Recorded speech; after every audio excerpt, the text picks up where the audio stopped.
The Galactic Military Academy buzzed with nervous energy as cadets from 47 different species gathered in the massive amphitheater. Commander, a towering with 4 arms and skin like polished obsidian, stood at the podium scanning the diverse crowd. His yellow eyes lingered on the small group of humans sitting in the middle section, their pale faces almost glowing under the harsh academy lights. Today's tactical analysis will focus on individual combat effectiveness, announced, his voice carrying easily through the chamber without amplification. We will examine historical battle data to understand how single warriors can impact large-scale conflicts. A cadet, her blue tentacles twitching with excitement, raised one appendage. Commander, what's the highest recorded enemy elimination count for a single soldier in galactic military history? His mandibles clicked in what passed for a smile among his species. This was exactly the question he had been hopping for. An excellent inquiry, cadet. Before I answer, let me ask you all something. What do you think determines a warrior's combat effectiveness? Various hands, claws, and tentacles shot up around the room. A massive cadet built like a walking boulder spoke first. Physical strength, obviously, the ability to overpower enemies. Technology level, added a crystalline whose voice chimed like breaking glass. Superior weapons and armor make all the difference. Tactical training and experience, suggested a fox-like cadet, her ears perked forward attentively. Nodded at each response. All valid points. Physical prowess, technological advantages, and tactical knowledge are indeed crucial factors. He paused, letting the silence build. However, there is one species among us whose soldiers have consistently achieved elimination counts that defy all conventional military analysis. The human cadets straightened slightly in their seats, sensing where this was heading. Most other species in the academy viewed humans as physically unremarkable. They were neither the strongest, fastest, nor most technologically advanced species in the Galactic Coalition. Their Earth was considered a pleasant but unremarkable garden world in a quiet sector of space. The record for most enemies eliminated by a single soldier belongs to a human, continued. But before I tell you the number, let me provide some context about the conflict in question.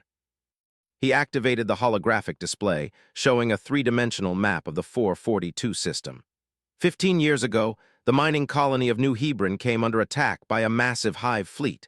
The hive, as you know, are one of the most dangerous threats the galaxy has ever faced. They convert organic matter into more warriors, making them stronger with every victory.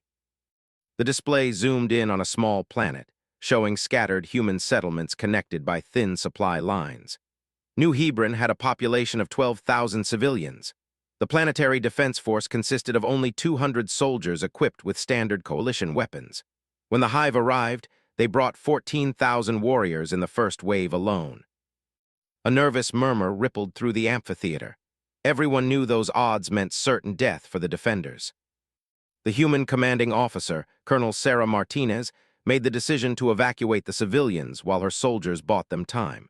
Standard military doctrine suggested they could hold for perhaps 6 hours against such overwhelming numbers. Eyes found the human cadets again.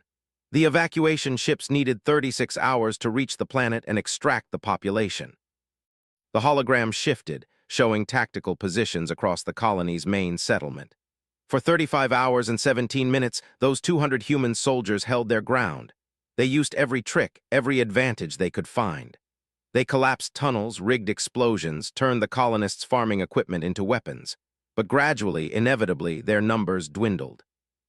The display showed red markers representing fallen defenders growing larger as blue markers, representing the hive forces pushed deeper into the settlement. By the final hour, only 17 human soldiers remained alive. They had retreated to the central command bunker, their ammunition nearly exhausted. The hive had lost over 8,000 warriors, but they still had enough forces to overwhelm the remaining defenders. Paused, studying the faces before him. That's when Private First Class volunteered for what humans call a suicide mission. The hologram zoomed in on a single figure moving through the settlement's maintenance tunnels. Was 23 years old, from Earth's North American continent. Standard height, standard build, nothing physically remarkable by human standards, let alone compared to warrior species like the Or. His weapon was a standard-issue plasma rifle with one power cell remaining. A cadet tentatively raised a tentacle. What could one soldier accomplish against thousands of enemies? That, said, his mandibles clicking again, is precisely the question that has baffled military analysts for 15 years. The mission was simple. Reach the colony's main power reactor and overload it, creating an explosion large enough to eliminate the remaining hive forces. This would also destroy the command bunker, killing him and his remaining comrades, but it would ensure the evacuation ships could land safely. The hologram followed route through the tunnels, showing hive warriors swarming through the settlement above. According to the tactical recorders carried, his journey to the reactor should have taken 12 minutes through abandoned tunnels. It took him 4 hours and 37 minutes. The room fell silent, except for the hum of the ventilation systems. For over 4 hours, Private engaged hive forces throughout the settlement. Not just the warriors blocking his path to the reactor, but every patrol he encountered, every nest he discovered, every group of enemies he could find. His voice carried a note of something approaching awe. His tactical recorder shows a running count of confirmed eliminations. The humans in the audience sat perfectly still, their faces unreadable. The other species leaned forward, completely absorbed. By the time reached the reactor, he had eliminated 1,743 hive warriors, with one plasma rifle, in close combat, while suffering from exhaustion, dehydration, and multiple wounds that should have been fatal to most species. Gasps echoed through the amphitheater. The number was impossible.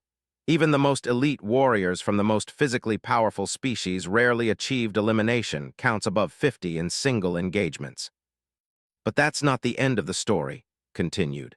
When finally reached the reactor, he discovered something unexpected. His 4-hour rampage had eliminated so many hive warriors that the remaining force was no longer large enough to pose a significant threat to the evacuation. The sacrifice was no longer necessary. The hologram showed the evacuation ships landing safely, while scattered hive survivors fled into the wilderness.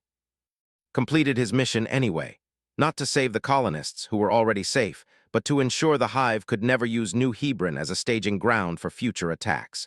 He overloaded the reactor, eliminating the remaining 412 hive warriors in the explosion. His final confirmed elimination count was 2,155 enemies. The amphitheater erupted in chaos. Cadets from dozens of species shouted questions, arguments, and expressions of disbelief, several accused of fabricating the story for dramatic effect. "Silence," his voice boomed over the noise. "I understand your skepticism. The numbers seem impossible because they are impossible by the standards of every other species we know. No warrior, regardless of training or equipment, could achieve such results. No berserker, no tactical genius, no technician could duplicate performance." He looked directly at the human cadets, who remained quiet amid the chaos surrounding them. "The question you should be asking is not whether these numbers are accurate. They have been by multiple independent sources, including hive tactical recordings recovered from the battlefield. The question you should be asking is, how?" The noise gradually subsided as cadets realized they were about to learn something unprecedented in galactic military theory. Tomorrow, we will examine the psychological and physiological factors that make such achievements possible. We will study what humans call combat psychology and explore why this species, which appears physically unremarkable, consistently produces soldiers capable of eliminating enemies at rates that would be considered miraculous for any other species. As the cadets filed out of the amphitheater, most chattering excitedly about the lecture, the human students remained in their seats. They exchanged glances that mixed pride with something else, something the other species wouldn't understand. They had all heard stories like before. Their families, their communities, their entire culture was built around such stories. What amazed them wasn't that it had eliminated over 2,000 enemies. What amazed them was that the rest of the galaxy found it so surprising. After all, when humans fought, they didn't fight just to win. They fought like the survival of everything they loved depended on their personal performance, because in their minds, it always did. The next morning's lecture would reveal just how terrifying that mindset could be when combined with human physiology and psychology. But for now, the galaxy's future military officers went to sleep wondering if the species sitting quietly among them might be far more dangerous than anyone had ever imagined. The amphitheater was packed beyond capacity the next morning. Word of Commander's lecture had spread throughout the academy, drawing cadets, instructors, and even visiting military officials from across the galaxy. The human cadets found themselves the center of curious stares and whispered conversations as other species tried to understand what made their kind so effective in combat. Entered the chamber carrying a sealed case that immediately drew everyone's attention. Yesterday, we learned about Private's achievement on New Hebron. Today, we will explore the science behind such performances. He set the case on his desk without opening it.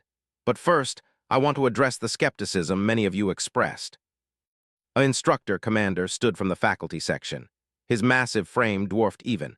With respect, sir, the numbers remain implausible. My species are natural warriors. We stand 3 meters tall, possess natural armor plating, and can crush steel with our bare hands. Our best soldiers rarely exceed 100 eliminations in single combat engagements. An excellent point, Commander, replied. Your people are indeed formidable warriors, but you're thinking about combat in purely physical terms. Let me ask you something. How long can a warrior fight at maximum intensity? Our warriors can maintain peak combat effectiveness for approximately 45 minutes, answered proudly. After that, even our enhanced physiology requires rest. And like myself can sustain combat for perhaps an hour, added. Tactical coordinators begin to suffer decision fatigue after 30 minutes of high-stress command situations. Every species has biological limits that constrain their combat performance. He activated the holographic display, showing a basic humanoid figure. Humans are different, not because they're stronger or faster than other species, but because their bodies and minds are designed for something we call persistence. The hologram zoomed in on the human cardiovascular system. Human hearts are proportionally large for their body size, designed to pump oxygenated blood efficiently for extended periods. Their muscles contain a unique balance of fast-twitch and slow-twitch fibers that allows for both explosive power and endurance. But most importantly, their brains produce chemicals that actually make them more effective the longer they fight. A crystalline cadet's voice chimed like wind bells. You mean they get tired more slowly than other species? No, corrected. I mean they get more dangerous the longer they fight. Watch this. The hologram shifted to show brain chemistry, highlighting various neural pathways. When humans enter what they call combat stress, their brains flood their systems with compounds like adrenaline, norepinephrine, and endorphins. These chemicals don't just maintain their fighting ability, they enhance it. They feel less pain, think more clearly, move faster, and become more aggressive. A nervous murmur passed through the audience. Enhancement through stress was almost unknown among other galactic species. Most warriors became less effective as fatigue and stress accumulated. But here's what makes humans truly unique, continued. These chemical enhancements compound over time instead of diminishing. A human soldier who has been fighting for 6 hours is not just still effective, they are more lethal than when they started. Commander shifted uncomfortably in his seat. That suggests humans become more dangerous as battles progress. That contradicts everything we know about combat psychology. It gets worse, said, and several cadets noticed his phrasing. Not more interesting or more complex. Worse. Humans possess something called tactical adaptability. They learn from every engagement during a fight, constantly modifying their approach based on enemy behavior. The hologram showed recorded path through New Hebron's tunnels, with timestamps marking different engagement points. Notice how his elimination rate increased throughout his mission. His first encounters took several minutes per enemy. By the end, he was eliminating multiple hive warriors every minute. He was learning their weaknesses in real time, breathed a cadet, her ears laid back in what her species considered deep concern. Precisely, but learning alone doesn't explain the numbers. We need to examine what humans call motivation. Opened the sealed case, revealing a collection of small personal items, photographs, letters, small trinkets. These belonged to Private. He carried them throughout his final mission. He held up a photograph showing a young human female and a small child. His wife and daughter. She worked as a teacher on Earth. The child was 4 years old when this picture was taken. He set the photo aside and picked up a letter. This is from his mother, written before he deployed to New Hebron. She tells him how proud she is, asks him to stay safe, mentions that his father's medical treatment is going well. The amphitheater had gone completely silent. You see, when fought those hive warriors, he wasn't just fighting for the New Hebron colonists. In his mind, every enemy he eliminated was one less threat to his wife, his daughter, his mother, his entire species. This is how humans think during combat. Every battle is personal. An instructor tentatively raised a tentacle. Other species fight to protect their families too. That's not unique to humans. But other species fight to protect their immediate family, their local community, perhaps their home planet, explained. Humans fight as if the survival of every human in the galaxy depends on their personal performance in that specific moment. They carry the weight of their entire species into every battle. The psychological implications were staggering. Most species compartmentalized their thinking, focusing on immediate tactical objectives to avoid being overwhelmed by larger strategic concerns. Humans seem to do the exact opposite. This creates what military psychologists call exponential motivation, continued. The more desperate the situation becomes, the more effective human soldiers become. They don't break under pressure, they crystallize. He returned to the holographic display, showing stress response curves for different species. Observe how most species show declining performance as stress increases. Humans show the opposite pattern. Their performance actually peaks during what other species would consider breakdown conditions. A cadet in the front row spoke up. Sir, that sounds like a description of berserker psychology. Many species have legends of warriors who fought beyond normal limits in extreme situations. An astute observation, acknowledged. But berserker states are temporary and uncontrolled. They burn bright and brief before the warrior collapses or dies from the strain.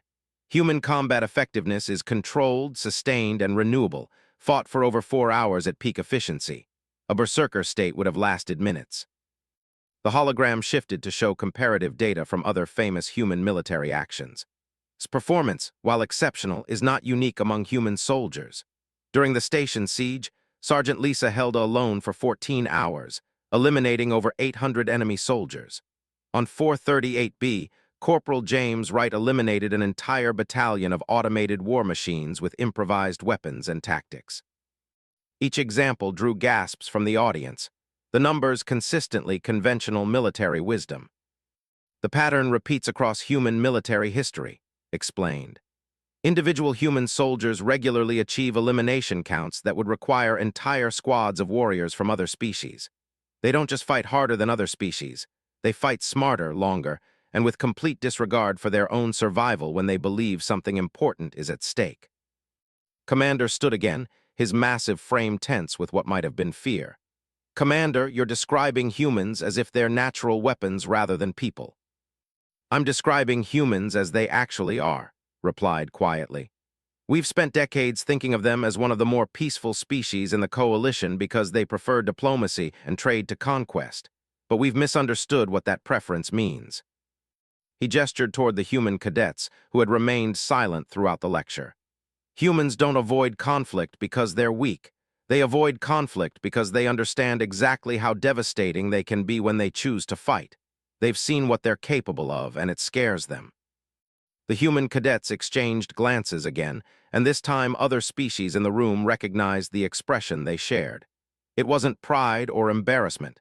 It was responsibility. The weight of knowing what they could become if circumstances demanded it. Which brings us to tomorrow's final lecture, announced. We will examine what happens when human soldiers don't just fight for survival, but fight with the full support and resources of human civilization behind them. We will study the vegan system campaign and learn why the phrase, human military doctrine, has become synonymous with inevitable victory among coalition strategists. As the amphitheater emptied, conversations buzzed with nervous energy. The other species were beginning to understand that they had fundamentally misunderstood their human allies. The quiet, diplomatic species that preferred trade agreements to territorial expansion might be the most dangerous military force the galaxy had ever seen. The humans walked out in small groups, speaking quietly among themselves. They had spent their entire lives in a society that taught them violence was a last resort, that conflict should be avoided whenever possible, that there were always better ways to solve problems than fighting. Now they were beginning to understand why their teachers had been so insistent about those lessons. It wasn't because humans were naturally peaceful. It was because when humans finally decided to fight, the results tended to be absolutely catastrophic for everyone involved. Tomorrow's lecture would reveal just how catastrophic those results could be. The final lecture drew an audience that extended far beyond the Academy. Word had spread through the Galactic Coalition's military networks, and high-ranking officers from dozens of species attended via holographic link. The amphitheater's atmosphere felt charged with tension as everyone waited to understand the full implications of human military capability. Commander entered carrying 3 sealed data cores, each marked with the highest classification symbols used by Coalition intelligence. "Today we examine the vegan system campaign," he announced. "What you will learn is classified at the highest levels. You are here because understanding human military doctrine is now considered essential for any officer who might serve alongside human forces."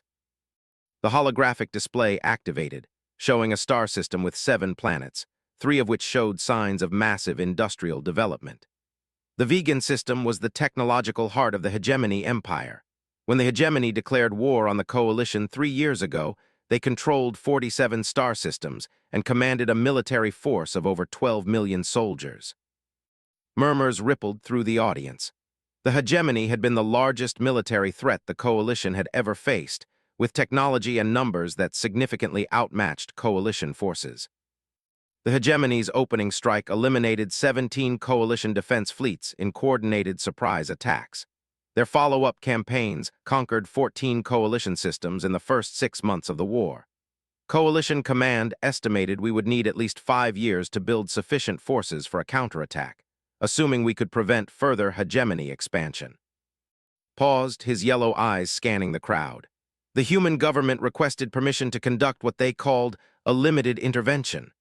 Coalition Command, desperate for any assistance, approved the request without fully understanding what humans meant by limited. A new display showed Earth and its surrounding systems, highlighting military installations and shipyards. The human contribution to the campaign consisted of a single fleet, 48 ships carrying 12,000 soldiers. By Coalition standards, this was barely a reinforcement, let alone a force capable of challenging the Hegemony's millions. Several alien officers exchanged skeptical glances. 12,000 soldiers against an empire of 12 million seemed less like a military operation than an elaborate suicide. The human fleet entered the vegan system exactly 73 days after receiving authorization. What happened next redefined our understanding of warfare itself. Activated the first data core. This contains complete tactical recordings from the engagement. What you're about to see has been by multiple independent sources. The holographic display showed the vegan system's defensive positions, massive orbital stations, planetary shield generators, and patrol fleets numbering in the hundreds of ships. Hegemony intelligence detected the human fleet's approach 18 hours before arrival. They had ample time to prepare defensive positions and coordinate response strategies. The display shifted to show the human fleet's approach vector. Instead of the cautious, methodical advance typical of Coalition forces, the human ships moved in a direct line toward the system's most heavily defended planet. The Hegemony commander, Admiral, initially assumed this was a suicide attack meant to damage key installations before the fleet was destroyed. He positioned his forces accordingly, preparing to eliminate the humans quickly and return to offensive operations against other Coalition targets. The battle began as most observers expected.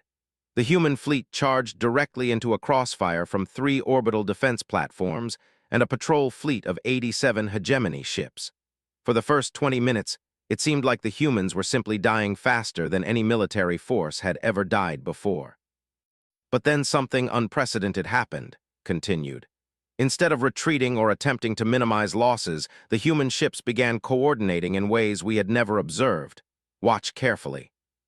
The tactical display slowed, highlighting individual human ships as they maneuvered through the battle space.